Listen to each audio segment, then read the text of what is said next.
DoddFrankBill.com.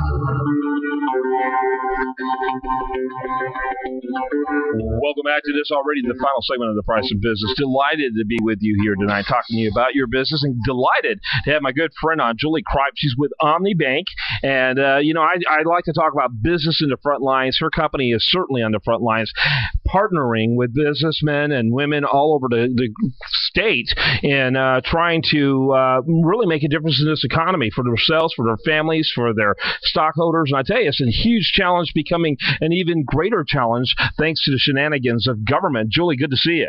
Great to see you too, Kevin. Yeah.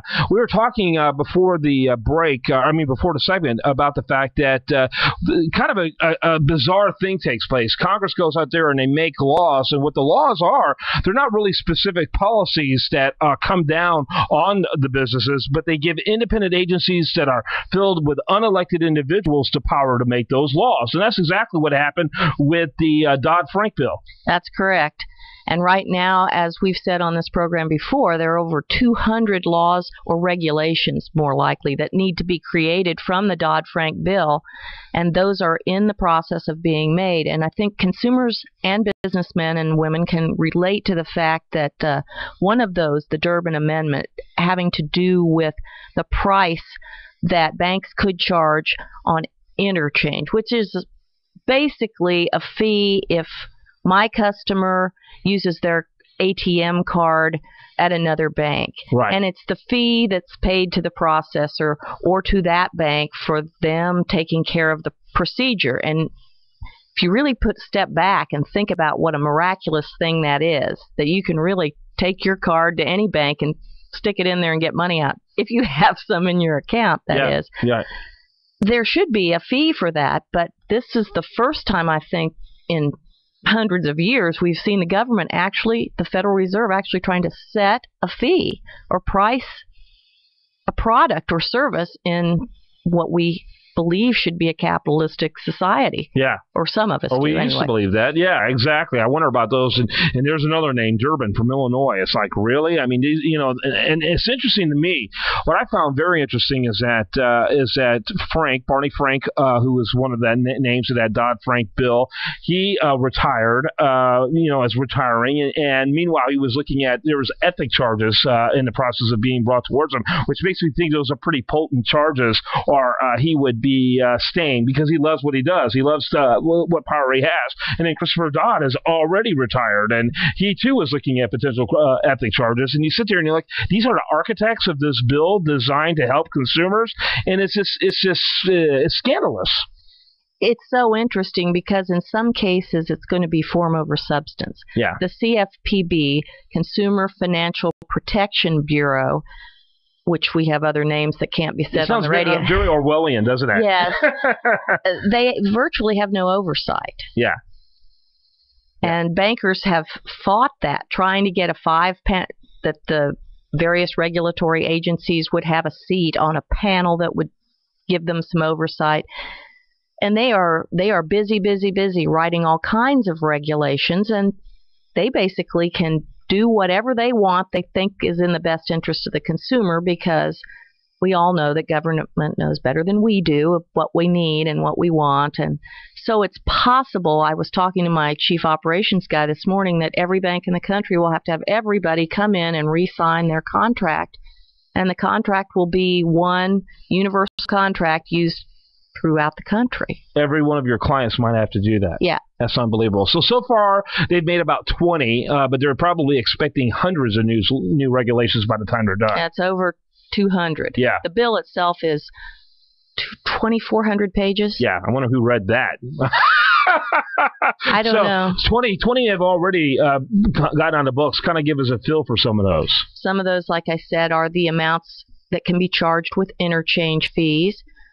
Some, and supposedly and small they're probably banks, artificially low, I would assume. Yes. Yeah. Some of them supposedly carve out smaller banks like mine, but the market rules, and so I have to compete. So Right. Therefore, I'm not really carved out. Again, it has a lot to do with overdraft protection and guidance on having people come in and opt in for that, to have that overdraft protection, even if they've had it for 20 years.